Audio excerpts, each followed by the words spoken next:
The heavy wooden door groaned as Maria pushed it open, her tray of food balanced carefully in her hands. The air inside Baldwin's chamber was colder than usual, the stone walls trapping the bitter chill of the winter night.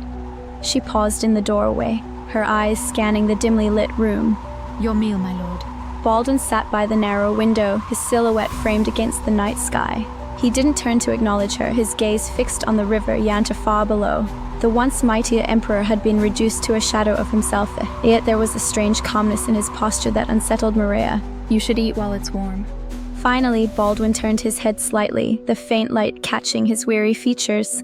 Maria, you've been kind to me, kinder than most would be to a man in chains. I've only done my duty. And yet, you've done it with compassion. Thank you. Are you feeling unwell? He didn't respond. Instead, Baldwin reached into the folds of his tattered cloak and drew out a small, intricately carved wooden box. He placed it on the table beside the tray, his movements slow and deliberate. Before Maria could ask about it, Baldwin stood, his chains clinking softly in the silence. He moved toward the window, his steps surprisingly steady. Rest well, Maria. And then, without another word, he climbed onto the ledge and disappeared into the night. Maria's heart stopped. She rushed to the window, but when she peered into the darkness, there was nothing but the faint glimmer of the river far below. Her breath came in short gasps as she realized what had happened.